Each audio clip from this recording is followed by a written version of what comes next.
vidéo, je voulais vous partager les métiers que j'ai exercés en freelance et lesquels étaient les plus rentables. Je vais vous parler de prix, je vais vous parler de plein de choses. Donc, depuis 2021, je suis freelance. J'ai eu l'occasion de faire pour des clients de la rédaction web SEO. J'ai eu l'occasion de faire du copywriting, de l'email marketing e-commerce, du ghostwriting LinkedIn et de l'apport d'affaires. Je vais vous montrer un petit peu les chiffres que je pratique et je pratiquais quand je me suis lancé. Donc voilà, je vous invite à rester sur cette vidéo. Donc la première chose, c'est la rédaction d'articles web SEO BTP, parce que j'ai travaillé pendant 10 ans dans le BTP avant d'être freelance. Du coup, je me suis positionné quand je me suis lancé sur la rédaction d'articles de blog. Et du coup, c'était assez simple de rentrer dans ce milieu parce qu'encore une fois, j'avais la légitimité. Mes clients recherchaient quelqu'un qui connaissait le BTP, donc c'était plus facile pour moi de me positionner là-dessus. Donc, j'avais différentes offres. Parmi elles, j'écrivais à peu près 8 articles de blog par mois et je faisais des posts pour les réseaux sociaux. Donc, je facturais, ça fluctuait en fonction du nombre d'articles et du nombre de posts, mais entre 1500 et 3000 euros par mois pour un client. C'était hyper intéressant. Donc, encore une fois, les articles de blog, c'est super parce que c'est un service qui est récurrent. C'est un service qui permet d'apporter vraiment des résultats à des clients avec une bonne stratégie SEO. On peut faire des super choses et du coup, c'était pas très compliqué à vendre et c'est pour ça que c'était hyper intéressant. Deuxième chose, c'est le copywriting. Donc, j'ai vendu des landing pages, j'ai vendu des pages de vente, des tunnels de vente et des séquences email. Alors, des landing pages, je les ai eu vendus à 1200 euros, pages de vente 1500 euros, tunnel de vente 3000 euros. Alors, ça dépend encore une fois à certains clients. Ça a eu été moins cher. 3000 euros, c'est le tunnel que j'ai vendu le plus cher. Alors, il y avait pas, c'était pas hyper complexe, hein, il y avait pas 15 emails, il y avait pas 12 pages de vente. C'était assez standard. Donc, c'est pour ça que c'est pas excessivement cher non plus. Donc, 3000 euros, je pense que c'est un prix qui est intéressant. On peut faire plus cher encore une fois en fonction des clients. Moi, c'est ce que j'avais réussi à vendre. Et des séquences email, 2000 euros. Alors souvent, c'était 5 emails. Ça dépendait, mais souvent, c'était 5 emails. Après, ça pouvait augmenter, mais on va dire qu'en moyenne, c'était 2000 euros. Email marketing e-commerce. Donc là, ça commence à devenir intéressant. Je vends 3 séquences email pour 3000 euros. Intégrées. Donc, rédigées, intégrées.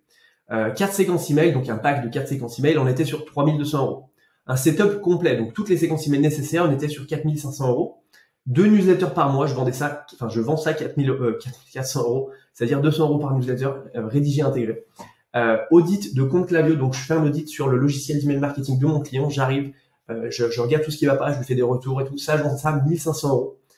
Donc ça, encore une fois, ça peut dépendre, mais en moyenne, c'est 1500 euros. Ça dépend de la longueur de l'audit, il y a des petits audits, il y a des grands audits, enfin des audits plus poussés, mais en moyenne, 1500 euros, c'est ce que j'arrivais à vendre. Des workshops emailing, donc j'ai vendu un workshop emailing à un client récemment, du coup, c'était 500 euros la demi-journée, donc c'était plutôt intéressant. Et puis après, j'avais créé une formation emailing Klaviyo que je vendais 500 euros. Ensuite, en termes de ghostwriting LinkedIn, rédaction plus intégration de 12 posts par mois, je vendais ça 1800 euros. Workshop LinkedIn aussi, j'ai vendu 500 euros la demi-journée pour un workshop LinkedIn. Donc encore une fois, on arrive pendant une demi-journée, on voit comment trouver des idées, comment rédiger, comment retravailler sa page LinkedIn, comment générer des leads sur LinkedIn pour des clients B2B. Et moi, je facture 500 euros la demi-journée. Donc encore une fois, c'est assez intéressant. Enfin, l'apport d'affaires, on n'en parle pas assez, je trouve, à mon sens. C'est hyper intéressant.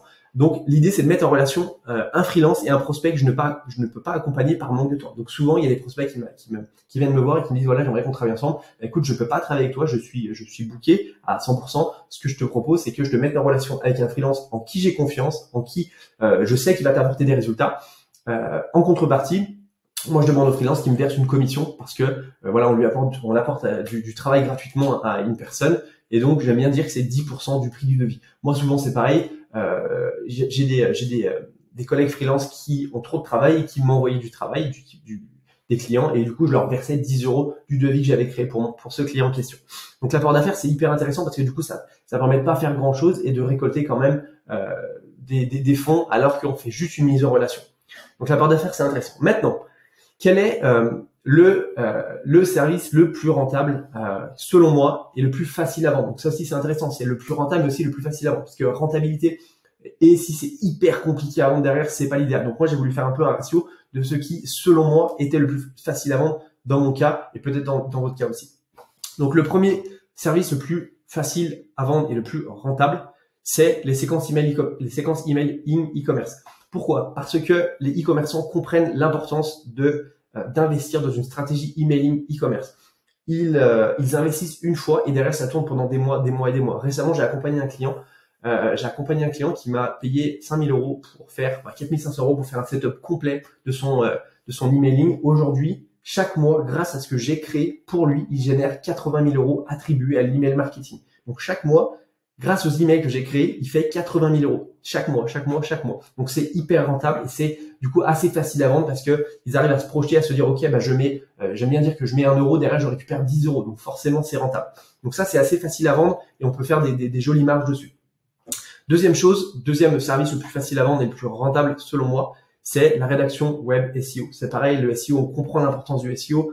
Beaucoup de gens sont conscients que le SEO, ça peut les aider sur le long terme. C'est pas comme la publicité Facebook où on arrête de faire de la pub, on n'a plus de leads. Là, la rédaction web SEO, il y a toujours des gens qui rentrent, il y a toujours des gens qui arrivent. On génère des leads de manière consistante. Si bien entendu on alimente son blog, je veux dire, c'est hyper facile de vendre cette prestation, même si on n'a pas des résultats immédiats. On a des résultats entre 2, 3, 4, 5, 6 mois peut-être. Encore une fois, ça dépend. Mais l'idée, c'est de se dire, je comprends que si j'investis avec toi sur une stratégie SEO, derrière, je vais récolter les fruits sur le long terme. Et ça a de la valeur pour les clients. Donc ça, c'est pas très compliqué à vendre. Troisième chose, c'est le ghostwriting sur LinkedIn. Voilà, c'est un petit peu la mode aussi. Beaucoup de personnes veulent prendre la parole sur LinkedIn et comprennent l'intérêt d'avoir une marque personnelle sur LinkedIn. Donc, c'est pas hyper compliqué à vendre. Même s'il y a énormément de concurrence sur le ghostwriting LinkedIn en ce moment, la plupart des gens comprennent que LinkedIn, c'est ta carte d'identité professionnelle. Donc, si tu crées du contenu sur LinkedIn, tu vas être vu comme une autorité, tu vas attirer du trafic à toi et derrière, ça va te permettre de vendre tes produits ou tes services. Donc, le ghostwriting LinkedIn, pareil, je trouve que c'est pas hyper compliqué à vendre, même s'il y a de la concurrence. Quatrième chose, c'est le copywriting. Alors, pourquoi en 4? Parce que je trouve que voilà, il y a beaucoup de concurrence. En fait, je trouve qu'il y a plus d'offres que de demandes, même s'il y a de la demande, on est d'accord, mais il y a énormément de personnes qui se lancent dans le copywriting. La barrière est très faible à l'entrée. Donc voilà. Donc, je trouve que c'est un peu plus complexe de vendre du copywriting, donc tout ce qui est page de vente et tout ça, à moins de trouver des personnes qui veulent absolument travailler avec vous parce que vous avez un positionnement intéressant, parce que vous avez une offre irrésistible. Mais très souvent, c'est un petit peu plus compliqué de vendre des services de copywriting parce que voilà, il y a énormément de monde qui veut faire ça. Il y a un petit peu moins de demandes que d'offres. Donc voilà. En tous les cas, ça se fait. Moi, j'ai réussi à le faire. Tout le monde peut le faire du coup. Mais c'est pour dire que le copywriting, c'est pas non plus la chose la plus simple à vendre. Notamment tout ce qui est page de vente et tout. Il y a beaucoup de personnes qui veulent se spécialiser sur les pages de vente. Mais les pages de vente, très souvent, c'est pour les infopreneurs. On peut pas vendre une page de vente à un boulanger. On peut pas vendre une page de vente à n'importe qui. Alors, c'est pas forcément une page de vente, on appelle plutôt ça une page web, mais dans l'idée, c'est un peu plus complexe à vendre que de la rédaction web SEO, à mon sens, encore une fois, c'est mon avis, que des séquences des séquences email e-commerce, pour les e-commerçants. Et du coup, la cinquième chose, c'est l'apport d'affaires. Donc, en fait, il y a un petit peu moins de volume, c'est pour ça que je l'ai mis en cinquième, c'est-à-dire que il faut vraiment avoir beaucoup de demandes pour pouvoir faire souvent de l'apport d'affaires et avoir un chiffre d'affaires qui est intéressant que sur l'apport d'affaires. Même si, encore une fois, c'est intéressant de prendre 10% d'un devis de temps en temps à 3-4 000 euros, ça fait vite quelques centaines d'euros intéressants. Et voilà. Donc, en tous les cas, moi, c'est comme ça que je vois les choses. C'est comme ça que j'ai réussi, à créer de générer 53 000 euros pour ma première année en freelance, alors que j'avais pas d'ordinateur l'année d'avant. Encore une fois, je parle vraiment de zéro. J'ai bossé pendant 10 ans dans le bâtiment, j'étais pas du tout dans le marketing, mais j'ai réussi à faire 53 000 euros ma première année et 30 000 euros la deuxième année, alors que je travaillais que le matin parce que j'étais en voyage autour du monde. Donc, c'est largement faisable pour vous si vous êtes plus là-dedans, si vous avez déjà des compétences informatiques dedans. Voilà. Donc, tout ça pour vous dire que je voulais vous partager un petit peu les services les plus rentables et les plus faciles à vendre pour vous permettre d'avoir d'activer votre carrière de freelance et avoir une activité beaucoup plus rentable qui vous plaît et dont vous êtes fier. Donc voilà, si ça vous intéresse, j'ai créé une masterclass où je partage comment j'ai trouvé mes 3 premiers clients quand je me suis lancé en freelance en 2021, sans envoyer le moindre call d'email. À la fin de cette masterclass, vous aurez le plan de A à Z pour comment trouver des clients de manière simple, rapide et efficace. Il n'y a pas besoin de sortir, encore une fois, de Saint-Cyr pour faire ça. Je vous montre exactement ce que moi j'ai fait, ce que je réplique quand j'ai besoin de clients. Je fais ces choses-là. Et c'est pas très compliqué parce qu'encore une fois, on fait pas de call d'email, on fait pas de prospection. C'est assez simple. Si ça vous intéresse, le lien est dans la description. Et moi, je vous dis à très vite pour la prochaine vidéo. Ciao!